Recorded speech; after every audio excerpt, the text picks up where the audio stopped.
ನಮಸ್ಕಾರ. ತಮ್ಮ ಹೆಸರು ಸರ್? ರೇವಣಗೌಡ. ತಾವು ಯಾವ ಗ್ರಾಮ ಪಂಚಾಯತಿಯ ಮಾಜಿ ಅಧ್ಯಕ್ಷರಾಗಿರುವಂಥದ್ದು ಸರ್? ನಾವು 2010ರಿಂದ 2000 ಯಡಿಯೂರು ಗ್ರಾಮ ಪಂಚಾಯತಿ ಮಾಜಿ ಅಧ್ಯಕ್ಷರಾಗಿರುವಂಥದ್ದು. ಈಗ ಹಾಲಿ ಸದಸ್ಯರು ಸರ್? ಹಾಲಿ ಸದಸ್ಯರು. ಇದೇ ಮೊದಲನೇ ಬಾರಿನ ತಾವು ಗ್ರಾಮ ಪಂಚಾಯತಿಯಲ್ಲಿ ಸ್ಪರ್ಧೆ ಮಾಡಿರುವಂಥದ್ದು ಅಥವಾ ಎಷ್ಟು ಬಾರಿ? 3 ಬಾರಿ ಸ್ಪರ್ಧೆ ಮಾಡಿದ್ದೆ. 3ನೇ ಬಾರಿ. 1 ಬಾರಿ ಡಿಫೆಂಡೆಡ್ ಆಗಿದೆ. ಇನ್ನು 2 ಬಾರಿ 2005, 2010 ಎರಡನೇ ಬಾರಿ ಕಂಟಿನ್ಯೂಸ್ ಆಗಿ ಗೆದ್ದಿರುವಂಥದ್ದು. ಸರ್, ಈ ಬಾರಿ ಗೆದ್ದಂತ ನಿಮ್ಮ ಲೀಡಿಂಗ್ ಒಟ್ಟು ಸರ್? ನಾನು 690 ಓಟಿನಲ್ಲಿ ಲೀಡಿಂಗ್ ಬಂದಿತ್ತು. ಅಂದರೆ ಲೀಡಿಂಗ್ ಬಂದಿದ್ದು 167 ಓಟಲ್ಲಿ. ಟೋಟಲ್ 690. ಸರ್, ತಮ್ಮನ್ನು ಯಾವ ಪಕ್ಷದಲ್ಲಿ ಗುರುತಿಸ್ಕೊಂಡಿರುವಂಥದ್ದು? ನಾವೀಗ ಅಲ್ಲಿ ಬಿಜೆಪಿ ಪಕ್ಷದಲ್ಲಿ ಗುರುತಿಸ್ಕೊಂಡಿರುವಂಥದ್ದು. ಸರ್, ನಿಮ್ಮ ಕುಟುಂಬದಿಂದ ನೀವೇ ಮೊದಲಿಗಾರ ರಾಜಕೀಯಕ್ಕೆ ಬಂದಿರುವಂಥದ್ದು ಅಥವಾ? ಹೌದು, ನೀವೇ ಫಸ್ಟ್. ಹೇಗೆ ಸರ್, ಎರಡನೇ ಬಾರಿ ಗೆದ್ದಿದ್ದೀರಾ ಸರ್? ಹೇಗೆ ಅನ್ನಿಸ್ತಿದೆ ರಾಜಕೀಯ? ಪರವಾಗಿಲ್ಲ ಅನ್ಸುತ್ತೆ.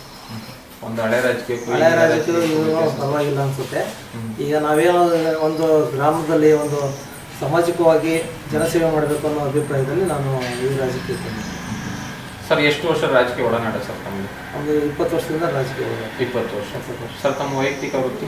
ನಮ್ಮದು ಈಗ ವ್ಯಾಪಾರ, ಬಿಸ್ನೆಸ್, ಕೇಬಲ್ ನೆಟ್ವರ್ಕ್ ಇದೆ. ಯಾವ ರೀತಿ ಒಂದು ರಾಜಕೀಯಕ್ಕೆ ಬರಬೇಕು ಅಂತ ಒಲವು ಮೂಡ್ತು ಸರ್ ತಮಗೆ? ಅದೇ ನಮ್ಮದು ಕೇಬಲ್ ನೆಟ್ವರ್ಕ್ ಇತ್ತು. ಮನೆಗೆ ಭೇಟಿ ಕೊಡ್ತಾ ಇದ್ದು. ಅವ್ರ ಕುಂದುಕೊರತೆಗಳನ್ನ ಹೇಳ್ತಾ ಇದ್ರು. ಈ ಥರ ನಮಗೆ ಇದೆ ಪ್ರಾಬ್ಲಮ್ ಇದೆ, ನೀರಿನ ಸಮಸ್ಯೆ ಇರ್ಬೋದು, ದೀಪದ ಸಮಸ್ಯೆ ಇರ್ಬೋದು.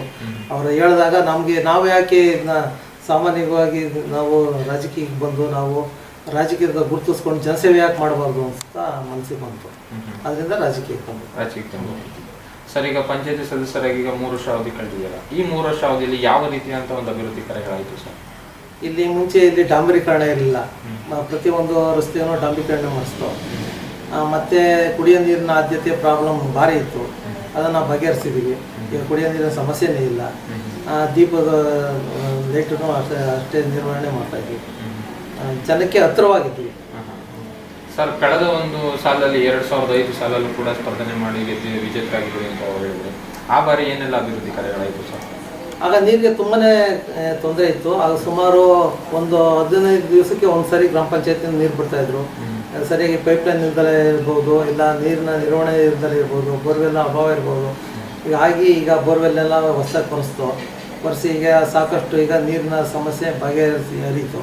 ಅದರಿಂದ ತಿರ್ಗಾ ಮತ್ತೆ 2ನೇ ಬಾರಿ ನಾವು ಗೆಲ್ಲಕ್ಕೆ ಸುಲಭವಾಯಿತು. ಅದೇ ನೀವು ಮೊದಲನೇ ಬಾರಿ ಏನೆಲ್ಲ ಒಂದು ಅಭಿವೃದ್ಧಿ ಕಾರ್ಯಗಳು ಮಾಡಿದರೆ ಅದೇ ಒಂದು ಗೆಲುವಿಗೆ ಒಂದು ಕಾರಣ ಆಯಿತು.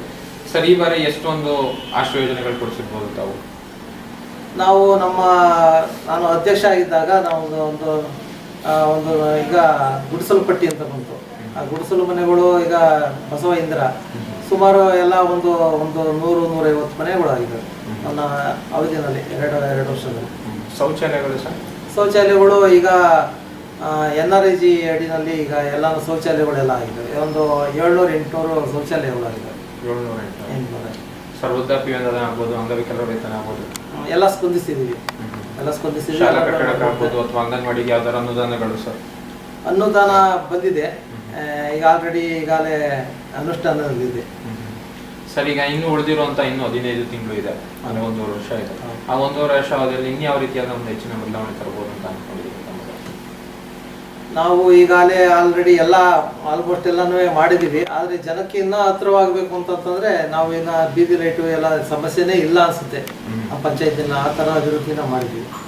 ಒಳ್ಳೆ ಏನೇ ಒಂದು ಕುಂದುಕೊರತೆಗಳು ಇಲ್ದಂಗೆ ಮಾಡಿದ್ದೀವಿ ಈಗ. ಸರ್, ಈಗ 2ನೇ ಬಾರಿನೂ ಕೂಡ ಒಬ್ಬ ಗ್ರಾಮ ಪಂಚಾಯತಿಯಲ್ಲಿ ಸ್ಪರ್ಧನೆ ಮಾಡಿ ವಿಜೇತರಾಗಿದ್ದಾರೆ. ನೆಕ್ಸ್ಟ್ ಇದೇ ರೀತಿ ಒಂದು ಮೇಲ್ಮಟ್ಟದ ಚುನಾವಣೆಯಲ್ಲಿ ಸ್ಪರ್ಧಿಸಬೇಕು ಅಂತ ತಮ್ಮ ಆಸೆ ಇದೆ ಸರ್? ತಾಲೂಕು ಮಟ್ಟದಾಗ್ಬೋದು, ಜಿಲ್ಲಾ ಮಟ್ಟದಾಗ್ಬೋದು, ಆ ಥರ ಆಕಾಂಕ್ಷೆ ಇದೆ. ಅಲ್ಲ, ಚಾನ್ಸ್ ಸಿಕ್ಕರೆ ಸರ್? ಅಂದರೆ ಈಗ ಒಂದು ಗ್ರಾಮ ಪಂಚಾಯತಿ ಲೆವೆಲಲ್ಲೇ ಈ ಮಟ್ಟ ಒಂದು ಅಭಿವೃದ್ಧಿ ಕಾರ್ಯಗಳು ಮಾಡಿದ್ದೀರಾ ಸಾಕಷ್ಟು. ನೆಕ್ಸ್ಟ್ ಇನ್ನೂ ಒಂದು ಉನ್ನತ ಸ್ಥಾನ ಸಿಕ್ಕರೆ ಸಾಕಷ್ಟು ಅಭಿವೃದ್ಧಿ ಕಾರ್ಯಗಳು ಮಾಡೋದಿಲ್ಲ? ನೋಡೋಣ, ಅದು ಮುಂದೆ.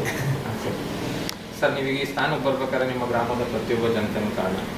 ಅವರು ಅತ್ಯಮೂಲ್ಯವಾದ ಮತಗಳನ್ನು ನೀಡಿ ಬಹುಮತವನ್ನು ಗಳಿಸಿದ್ದಾರೆ. ಈ ಸಂದರ್ಭದಲ್ಲಿ ನಿಮ್ಮ ಗ್ರಾಮದ ಜನತೆಗೆ ಏನು ಹೇಳಕ್ಕೆ ಇಷ್ಟಪಡ್ತೀರಾ ತಾವು? ಅವ್ರಿಗೆ ನಾವು ಒಂದು ಓಟು ಅದು ಅತ್ಯಮೂಲ್ಯವಾದಂಥದ್ದು. ಅದು ಅವರು ಹಾಕಿರೋದ ಋಣ. ಅದು ಆ ಋಣನ ನಾವು ತೀರ್ಸೋಕ್ಕೆ ಆದಷ್ಟು ಪ್ರಯತ್ನ ಪಡ್ತೀವಿ. ಸರ್, ಕಡೆಯದಾಗಿ ನಿಮ್ಮ ಉಳಿದ ಪಂಚಾಯತಿ ಸದಸ್ಯರಿಗೆಲ್ಲ ಏನಂತ ಕಿವಿ ಮಾತು ಹೇಳಕ್ಕೆ ಇಷ್ಟಪಡ್ತೀರಾ ನಮ್ಮ 24x7 ಕರ್ನಾಟಕ.com ಮೂಲಕ? ಈಗ ಏನಂದರೆ, ಈಗ ನಾವು ಆದಷ್ಟು ನಮ್ಮ ಸದಸ್ಯರುಗಳು ಎಲ್ಲರೂ ನಮ್ಮ ಪಕ್ಷದ ಸಂಘಟನೆ ಮಾಡಬೇಕು, ನಮ್ಮ ಪಕ್ಷಕ್ಕೋಸ್ಕರ ದುಡಿಬೇಕು. ನಾವು ಬಲಪಡಿಸ್ಬೇಕು ಅನ್ನೋದನ್ನ ನಾನು ನಮ್ಮ ಸದಸ್ಯರುಗಳೇ ಹೇಳಕ್ಕೆ ಇಷ್ಟಪಡ್ತೀನಿ. ಓಕೆ ಸರ್, ಇದೇ ರೀತಿ ಒಂದು ರಾಜಕೀಯದಲ್ಲಿ ಬೆಳೀತಾ ಇದೆ ಅಂತ ಹೇಳ್ತಾ ಇಷ್ಟು ಕಾಲ ನಮ್ಮ ಜೊತೆ ತಮ್ಮ ಅಮೂಲ್ಯವಾದ ಸಮಯ ಕಳೆದಿದೆ.